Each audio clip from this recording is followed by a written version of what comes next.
world shrouded in secrecy and deception. The supernatural invades the natural.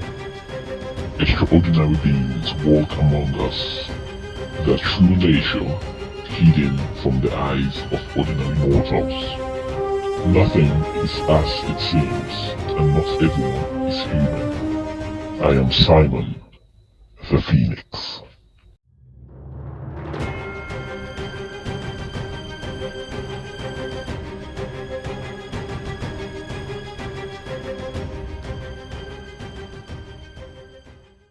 Simon sat alone in the beautifully decorated living room of Mr. Sampson, his young heart heavy with grief. It had only been a few days since he lost his beloved mother, leaving him feeling orphaned and completely alone in the world. Simon's mother had worked for Mr. Sampson, a kind and wealthy man who had grown fond of Simon over the years. In this moment of despair, Mr. Sampson reached out with a generous offer to take Simon in and provide him with a new home.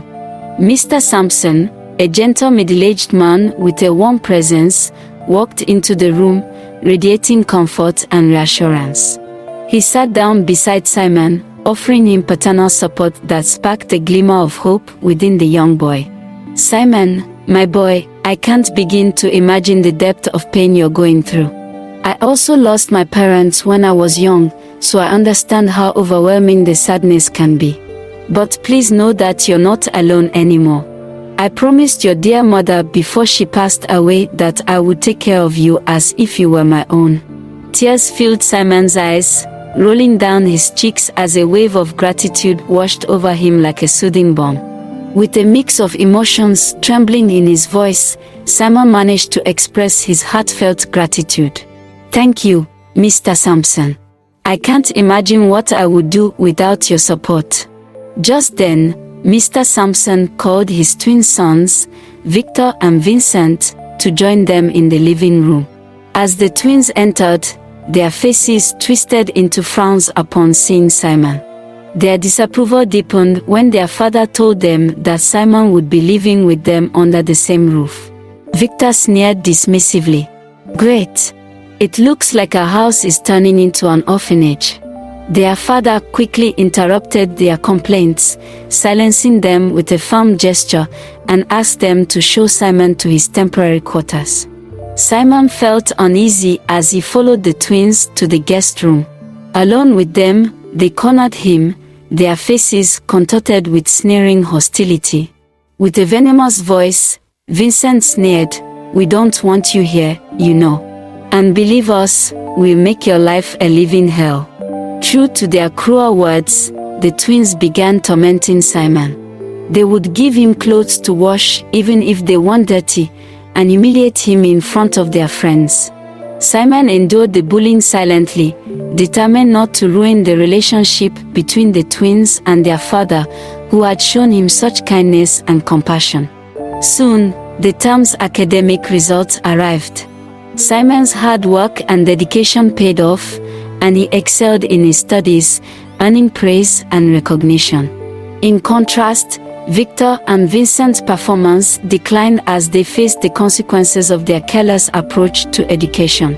Disappointed, their father rebuked them for their negligence. Mr. Sampson sounded both disappointed and concerned as he scolded the twins. "Simon has worked diligently and exceeded expectations in his studies. Meanwhile, the two of you only engage in trivial activities and waste opportunities, and it has deeply disappointed me." As a form of punishment for their underperformance, Mr. Sampson grounded the twins, hoping to instill discipline and responsibility in them. However, he didn't realize that his decision to transfer Simon to the same school as Victor and Vincent would inadvertently worsen the boy's suffering. Mr. Sampson believed that being closer to his sons would lead to stronger relationships and perhaps encourage some of Simon's dedication and intelligence to influence them. Unknown to Mr. Sampson, the transfer intensified the torment inflicted on Simon by the twins and their group of friends. The frequency and intensity of the bullying escalated, with the group persistently targeting him. Lockers became tools of physical abuse, they relentlessly stole his lunch, and vicious rumors about Simon spread throughout the school. Day after day, Simon faced relentless torment as his bullies sought to break his spirit, all while he struggled to stay focused on his studies. As Simon drifted deeper into sleep, he found himself floating in the vast expanse of the cosmos. The darkness was speckled with twinkling stars, and a sense of tranquility enveloped him. But within this serene dreamscape, a still voice called out to him, echoing through eternity. "Phoenix, Phoenix, Phoenix." The voice whispered, its sound gentle yet commanding. Simon stirred in his sleep, a flicker of recognition brushing against his subconscious. The name, Phoenix, resonated within him, awakening a sense of curiosity and confusion. It was as if the voice knew him intimately, as if it held a secret that only he could unravel. Suddenly, Simon's eyes snapped open, his heart racing in his chest. He had been having this dream for days now, the voice always calling him by the enigmatic name, Phoenix. And each time, Simon couldn't help but feel a strange connection, as if he held a greater purpose that he couldn't yet grasp. Rubbing the sleep from his eyes, Simon shook off the remnant of the dream lingering in his mind. He couldn't allow himself to be consumed by the metaphysical musings of a dream. There were more immediate matters to attend to, like preparing for school. With a determined sigh, Simon swung his legs out of bed and found his way to the bathroom.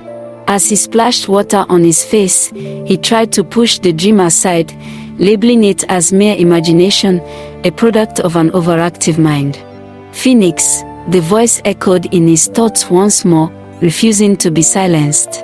Simon, now fully awake, decided to put the dream aside for the time being. He brushed his teeth, got dressed, and prepared his backpack for the day ahead. School was waiting, and he couldn't afford to be distracted by cryptic dreams. That afternoon, as the school day ended, the twins and their gang dragged Simon to a dimly lit alley nearby. They unleashed their pent-up rage and insecurities, assaulting him both physically and emotionally, reveling in their cruel intentions. Overwhelmed by anger and a bewildering transformation, Simon could sense an extraordinary change surging within him. His once melancholic brown eyes turned an intense shade of blue, a captivating hue that mesmerized anyone who saw them. To their shock and horror, blue flames burst forth, engulfing Simon as his scream echoed through the alley. An ominous explosion shook the surroundings, rendering the assailants unconscious as their bodies crashed onto the cold concrete. When Simon regained consciousness, he found himself in a sterile hospital room. At first, his vision was hazy, but it gradually cleared, revealing the worried face of Mr. Sampson, who stood vigilantly by his side. Simon's voice trembled with confusion as he sought answers. What happened? How did I end up here? A sigh of relief escaped Mr. Sampson's lips as his worry began to fade. He calmly explained the series of events that had occurred, leaving Simon in a state of awe and confusion. There was a massive explosion, Simon. You were caught in the middle of it, but miraculously, you weren't harmed at all. We rushed you to the hospital right away, fearing for your well-being. But this wasn't the truth, and Simon knew it. Whatever had happened, it was because of him. He had caused it. But how? The realization left him bewildered and frightened. As he pondered over the events, he noticed a figure peering through the slightly open hospital room door. It was a man dressed in a stylish suit, with eyes shimmering with curiosity. But before he could react or draw Mr. Sampson's attention to it, the man disappeared, leaving Simon more perplexed.